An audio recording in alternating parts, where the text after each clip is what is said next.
Hello everyone, my name is Lana and welcome to my channel. In today's video we're gonna solve a problem of finding motifs in DNA using Python. We're gonna start by going through some Python string basics needed to solve the problem, then we're gonna see what motifs are and move to the implementation of our problem. So let's get started. As promised, let's start with some Python string basics. Strings in Python are a sequence of characters enclosed in quotation marks. And all of these are valid string literals. So string can be enclosed with single quotation, double quotation, triple quotation, or triple double quotation. So we can think about strings as some kind of objects holding a textual value. Strings can be also created by assigning it to a variable, as shown here, and they can be printed using the print command. Let's move now to string manipulation. Individual elements within a string can be accessed using their position with the square bracket notation. Here, just as a note, Python, as most of other programming languages, uses zero-based indexing, meaning that the first position in a string is not actually 1, but 0. So indexing starts with 0. So if we would like to access the first element of a string, we do the following. So we use the square bracket notation and 0 as indication that we would like to access the first element of a string. We can also access elements from the back using negative indexing, where -1 refers to the last element, -2 second to last, and so on. So if we would like to access last element of a string, we do the following. Once again, we use square bracket notation and we put -1 to indicate that we would like to get last element. Python also allows extraction of substring from a string using indexing known as string slicing. This can be done using the following expression: string square brackets j:k. This returns the portion of a string starting with position j up to but not including the position k. So for our example, extracting from position 11 up to but not including 15 will give us back substring Lana. We can also combine positive and negative indexing when doing the string slicing. So extracting portion from position 11 up to -1 will also give us back the substring Lana. We can also check the same on our example where we see all the indices in our string. So from position 11 up to but not including 15, we will get the substring Lana. Similarly, combining positive and negative indexing from position 11 up to position -1 not including, we see that we will get also a substring Lana. Let's mention a couple of useful functions and methods that we can use with strings. If we would like to know how many characters there are in string, we can use function len, which returns the length of a string. So for our example, the function len would return 16 because there are 16 characters in our string. Additionally, we can do some cool stuff with the string itself. So if we would like to lowercase all the characters in a string, we can use method.lower. Similarly, if we would like to uppercase all characters in a string, we can use a method called upper. So we can also check whether a string starts with a specific sequence of characters. So in our example, we are checking whether our string starts with my, and this will return us true because our string indeed starts with my. We can also check whether a string ends with specific sequence of characters. So in our example, we are checking whether our string ends with Luna, and we are getting false as return value because our string does not end with Luna but with Lana. Let's move now to the last topic of our Python string basis, and this is looping over the strings. There are two ways we can achieve that. The first one is using a string index number to loop over the string, and the second one is to loop directly through the elements of a string. So for understanding the first method, we need to first explain what range function is. So range of n creates a sequence of numbers from 0 up to n which is not included. So range of 5 would give us a sequence of numbers from 0 to 4. Similarly, range of len of string would give us back the sequence of numbers from 0 up to 15, which are actually all the indices from all the characters within a string. So now that we understand what a range function is, we can move to explaining the first method. So if we already know that range of length of string gives us back all the positions of a string, we can use that to loop over and access the elements of a string with square brackets and indexing. And we can do that in the following way. This will access the elements of a string using a position and output them one by one. Let's move now to the second method, which is the preferred way of looping over the string. And this is directly accessing element by element without any need of using any positions or indexing. And this is as simple as that. For element in a string, print element, which will print character by character. And that's it. If you would like to know more about Python string basics and what else you can do with strings, you can check this link here where I created a Python string cheat sheet. Let's move now to our topic of interest, motifs. What is motif? Motif is an interval of nucleotides or interval of amino acids with some kind of biological importance. Common task in molecular biology is to search for organism genome for a known motif. Possible interests are repeats, an interval of DNA which occurs often with some kind of possibility of minor change.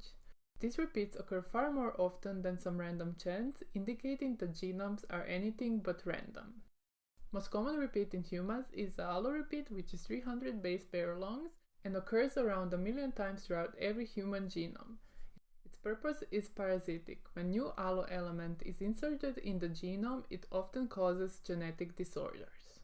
We are interested in finding a motif in DNA. In technical terms, this is the equivalent of finding a specific substring in a string. This problem can be found on Rosalind platform and is defined in the following way. Given two DNA strings S and T, return all positions in a string S where T is a substring of S. So as an example, we have input two strings S and T, and as an output we have all the positions where T is found to be a substring of S. The idea is following. We will use the first method of looping, using positions. So we loop over the string S position by position, and on each position we use string slicing to extract string starting at that position until the end of string. Then we are going to check whether that extracted string starts with the substring we are looking for, substring T. If it does start with it, that means that T is a substring of S, and that position is where substring T starts. We can do that for each position until the end of the string. Let's check this on our example. So here we have our two strings S and T, and we are gonna loop over string S. We are gonna extract the substring starting from the first position up until the end, which will actually give us the whole string S. Then we are gonna check whether this extracted string starts with T, AT, AT.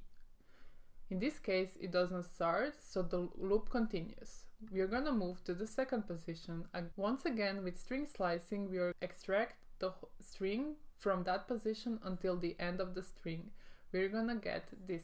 We're gonna check whether this extracted string starts with AT, AT. And in this case, it does start, and we did find that the T is a substring of S, and it starts with this position. Then we return it. And we move forward and do this for each position until the end. This is the implementation in Python. So for position in range of length of S. So if, remember, we used the string slicing, we extract from position until the end of the string, we check whether that extracted string starts with T, and if it does, if this one returns true, we will print the position.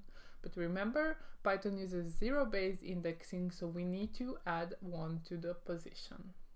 That's it. I hope this is clear for everyone. If you still have questions, please feel free to leave comments. I will be happy to help further. Thank you for joining me in today's video. Please don't forget to like and subscribe if you would like to see more content like this. And if you have some interesting topics I could talk about, please feel free to leave comments down below. See you next time. Bye bye.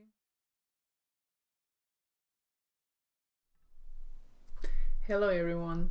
My name is Lana and welcome to my new channel. In this channel we are going to be focusing on programming videos related to bioinformatics topics. Let's start with a series of videos covering Rosalind challenge problems. For those of you who don't know, Rosalind is a platform which offers an interactive way of learning bioinformatics and programming. In today's video, we're going to learn how to count point mutations in DNA sequence using Python. So let's get started. So what exactly is a mutation in DNA sequence and how can it happen? A mutation is a change which happens during the creation or copying of DNA sequence. And most common type of mutation is a point mutation, which changes one base with another at a single nucleotide. The consequences can range from having no effects to drastic effects with regard to downstream protein product, which can lead to diseases. There are three types of point mutations. The first type of point mutation is the silent type, which has no effects on protein as its change of base will code for same amino acid as in original sequence. The second type is a nonsense type, which can result in premature termination that signals the end of translation and causes protein to be shortened. This will have an impact on protein functionality, and the question is whether the protein will function at all. The third type is a missense type of point mutation, which codes for a different amino acid and can be further split into two categories: conservative point mutations and non-conservative point mutations. Conservative point mutations code for different amino acid, but the properties of the changed amino acid are the same as in original. Most proteins can withstand one or two changes like this before their function changes. On the other hand, non-conservative mutation results in change of amino acid with different properties than original. In this case, protein may lose its function and cause diseases in organisms. Now that we understand what point mutation is, we can move to solving the Rosalind challenge problem, which states, given two strings S and T representing the DNA sequence, calculate the number of point mutations. And we can solve this problem by using a concept called Hamming distance. And the definition is that the Hamming distance between two strings of equal length is the number of positions at which the corresponding symbols are different. And we're going to use Python to solve this problem. So let's start coding. So what exactly is our task? We are given two strings which represent the DNA sequence, and we need to calculate the number of point mutations. And we already said we are going to calculate that by using the concept called Hamming distance, meaning that we are going to count the number of positions where these two strings are not equal. So if we see in this example, we already see that at position 1, the characters of these two strings are not the same. So we already see we have 1 point mutation. And if we go position by position until the end, for this two strings, we expect that there's going to be 7-point mutation. What about this example? Can we calculate the Hamming distance for this? We cannot, because we said that the Hamming distance is only defined for the strings of equal length. So we are not even going to consider this example. So let's just remove it. So we start by defining the Hamming distance function, which takes two parameters as an input. In our case, the strings S and T. So first thing we are going to do is check whether the strings are equal length or not. We can do that by using the inbuilt function from Python called len, which gives back the length of a string. So if the length of S is not the same of length of T, we can, for example, print that strings are not equal sizes. And in this case, we don't need to calculate anything because we cannot. Else, meaning if the strings are actually equal sizes, we can calculate the Hamming distance. We start by defining the variable calling hamdist, which will keep a track of our count. And by count, I mean the number of point mutations. As we said, we're going to loop through both strings simultaneously and compare position by position. So if the characters at the position we are currently looking at are the same, that's fine, we just skip it because we don't need to increase any count. If the characters are not the same, we increase our Hamming distance by 1. So let's run this implementation and check that actually what we implemented is correct and that this function gives us back 7. So we see that the Hamming distance for this example is 7. So that's great. Our implementation is correct. So we just implemented a function in Python which returns the number of point mutations in two strings. Of course, there are plenty of other ways we could have approached this problem, but sometimes the simplest solution is the easiest. You could even write a one-liner for this, but I wouldn't recommend it because probably for most of people it would be hard to understand. So let me know in the comments below how would you approach this problem and what would your solution look like. And if you like this video, please don't forget to like and subscribe to support my channel. See you next time. Bye! My name is Lana and welcome back to my channel. In today's video we're gonna learn how to calculate GC content of DNA parsed from the FASTA file. We are gonna use the knowledge from the last video where we learned how to read and parse sequences from the FASTA file. If you still haven't watched it, make sure to check it out. Now let's get started. Let's start by defining how to calculate GC content of DNA. So GC content is given by the percentage of symbols that are either G or C. So we can calculate it by counting all occurrences of G summed with all occurrences of C divided by the total length of DNA multiplied by 100 to get a percentage. This formula is exactly what we are going to use in our example to calculate the GC content of a given DNA string. This is the example of FASTA file we are going to use to calculate GC contents. We see that we have multiple DNA sequences and each of them have a unique sequence identifier. Our task is to find the identifier whose sequence has the highest percentage of GC content. In order to calculate the GC contents, first we need to read and parse the FASTA file. For that, we are going to use the knowledge which I shared in my last video. So if you haven't checked it out and you don't know how to do that, make sure to watch the video on this link. I will also link it in the description of this video. We are going to use seq.io module from BioPython to read and parse sequences from FASTA file. To repeat, we need to find sequence with highest GC content and print its sequence identifier alongside calculated GC content. At the beginning, we set the max sequence ID to none as it's currently not known which sequence identifier has the highest GC content. Similarly, we set the max GC content to 0 because we currently don't know what is the highest GC content. We will read sequence by sequence from our FASTA file, and for each sequence we are going to calculate GC content using the formula mentioned before. For that one, we are going to use the count method from strings, which will count the occurrences of letter C in our DNA string and count the occurrences of letter G from our DNA string. We're going to sum them and divide them by the total length of DNA string and multiply by 100 to get the percentage.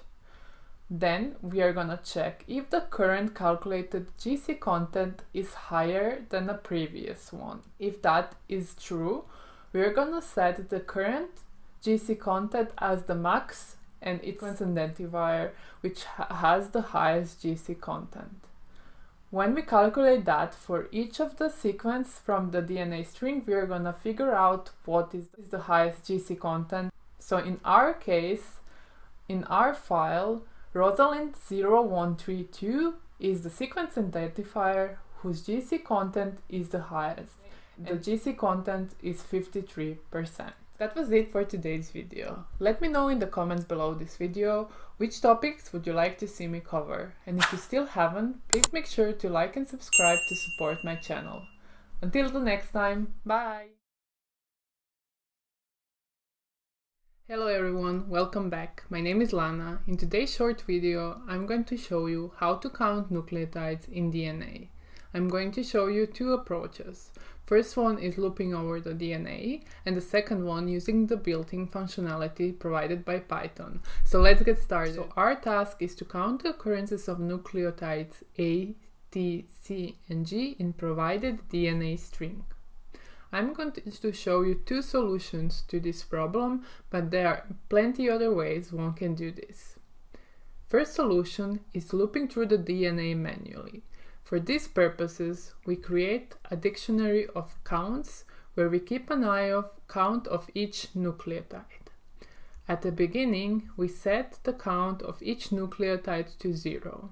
Then we loop through over the DNA nucleotide by nucleotide and increase the count from dictionary on each seen nucleotide. So if we see A, we are gonna add +1 to the count of A. If we see T, we are gonna add +1 to the count of T, and so on. When the loop finishes, we can print our counts dictionary and we can see each count per nucleotide. So in our case, nucleotide A was seen 20 times in our DNA string, nucleotide T was seen 21 times in our DNA string, nucleotide C was seen 12 times in our DNA string, and nucleotide G was seen 17 times in our DNA string. We can now move to the second solution, which is easier as it uses the built-in functionality, so there is no implementation needed for this case. For these purposes, we can use count functionality, which returns the number of occurrences of any characters we provide. So in our case, we are interested in occurrences of nucleotides A, T, C, and G. So we are going to call count method on our DNA string and pass each nucleotide as an input to the count method. So if we call DNA.count A, that will return us all the occurrences of a nucleotide A, and in this case we get 20 as in our custom implementation. Similarly, for counting the occurrence of T, we get back 21, same as in our implementation, C and G as well. So using built-in functionality, it provides a much easier way of getting our solution. As I already mentioned, these two ways are not the only ways one can solve this problem. So as an exercise, try doing the same using the counter from Python collections to count the DNA nucleotides. You can find more about the counter on this link here. That was it for today's video. Let me know in the comments below this video which topics would you like to see me covered. And if you still haven't, make sure to like and subscribe to support my channel. Until the next time, bye! Everyone, my name is Lana and welcome back to my channel. Today we are going to talk about the exciting topic, and that is the central dogma of molecular biology. I'm going to show you how to recreate operations from central dogma using BioPython. We are going to start by explaining BioPython seq module, which enables handling of sequence objects, and then we are going to see how to implement transcription and translation, so how to transcribe DNA to RNA and how to translate RNA to protein using that knowledge. So let's get started. So what exactly does central dogma tells us? Central dogma of molecular biology states that from DNA we can get RNA and that from RNA we can get protein. So the process where we get RNA from DNA is called transcription, where the process where we get proteins from RNA is called translation. Let's see now how we can use BioPython to perform the operations of transcription and translation. We are going to use BioPython because of one reason, and that is because these operations are already available, so we don't need to worry about implementation details. So BioPython seq module gives a seq object, which is actually Python string object with already available implementation of biological methods. We can see here how to import seq object from BioPython seq module and how to create seq object containing this sequence here. As I already mentioned, BioPython seq object provides different methods. Let's see some of this here before we move to transcription and translation. Seq object has a count method which returns a non-overlapping count of occurrences. If we would like to get overlapping count, we can use count overlap function. Remember how in the previous video we implemented the calculation of GC content?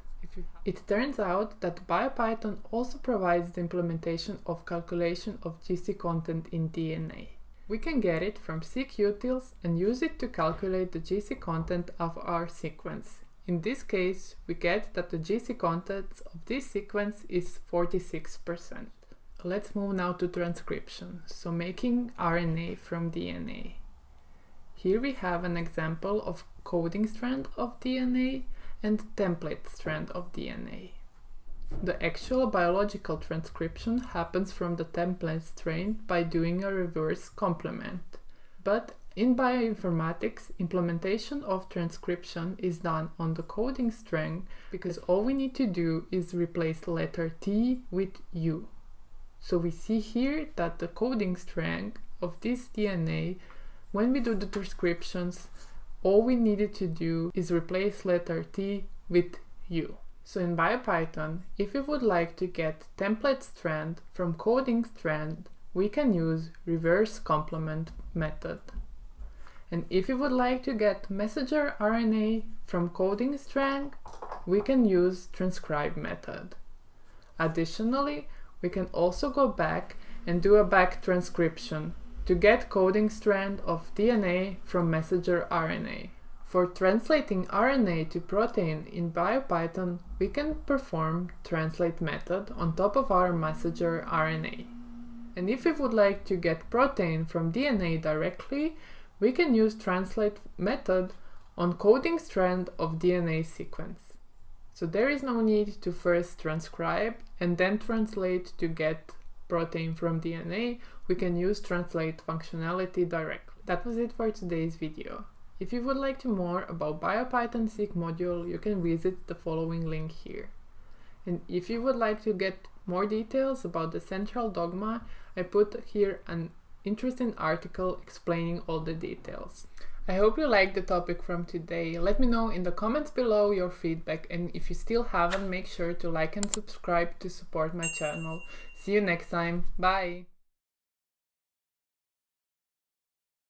My name is Lana and welcome back to my channel. Today we're gonna talk about finding a most likely common ancestor of a set of homologous DNA strands using Python. If you still haven't, make sure to subscribe to support my channel. So let's get started. So what exactly is a common ancestor? Common ancestor of a set of organisms is the most recent individual from which all the organisms of a given set have descended. So if we have several homologous DNA strands, and here homologous means that the organism descended from a common ancestor, we can find an average case DNA strand which represents the most likely common ancestor of given strands, and we call that strand a consensus sequence. We can get this consensus sequence from what is called a profile matrix. And profile matrix of a collection of DNA strands of the same length is 4 times n matrix, where n is the length of a string. Each row of profile matrix represents one nucleotide, and columns define a number of times that nucleotide has been seen at the J position of DNA strands. Let's check now how a profile matrix looks like for a collection of these DNA strings. Remember, profile matrix is 4 times n matrix, where each row represents a single nucleotide. First row represents A, second C, third G, and fourth T. And each column in a profile matrix represents number of times each of nucleotide has been seen at that position. So first column, how many times has it been seen at the first position? Second column, how many times has it been seen on the second position, and so on. So if we check the first row or position, we are going to check how many times A has been seen at the first position of all of the DNA strings here from this collection. So we see that A has been seen once, twice, 3 times, 4 times, 5 times. So that's why we have for nucleotide A 5 times at the position 1. C, we see that we don't have it, so that's why 0. G, we have it once, and T, we have it once. And we do that for each column here and check each column here to get these numbers for a profile matrix. Now that we understand what a profile matrix is, we can move to the question on how to get consensus sequence from a calculated profile matrix. And this is pretty simple. We only need to take nucleotide that occurs most often at each position to form a consensus sequence. So in our case, how we get the consensus sequence is that we go column by column, and at each column we take the nucleotide that occurs most often. And in the first case, that is going to be A. In the second column, that's going to be T. In the third column, it's going to be G. In the fourth column, it's going to be C, and so on. This gives us the final consensus sequence AT, GC, AA, CT. Let's move now to the implementation of profile matrix and consensus sequence in Python. First, we will define all our DNA strands as sequence variable, and variable n with value 8, because all of our DNA strands have the same size, which is 8. We will then define our profile matrix with all rows and columns needed. So it's going to have 4 rows for each nucleotide and 8 columns with initial values set to 0. Then we are going to loop through all of our DNA strands and add to the count of a profile matrix each time we see a nucleotide at a given position. This will in the end give us our profile matrix. Now that we were able to calculate profile matrix, we can get the consensus sequence out of it. The implementation is a bit harder than theory, but the idea is for each position, compare all counts and take the nucleotide with maximum occurrency. And we do that for each column. So for each position, we're gonna keep a track of the maximum count and nucleotide with the maximum count. So we go nucleotide by nucleotide and we check a count of each nucleotide. So for position 1, column 1, for nucleotide A we have 5, for nucleotide C we have 0, for nucleotide G we have 1, and for nucleotide T we have 1 as well. So we will see that the maximum count is 5, and that is the highest here.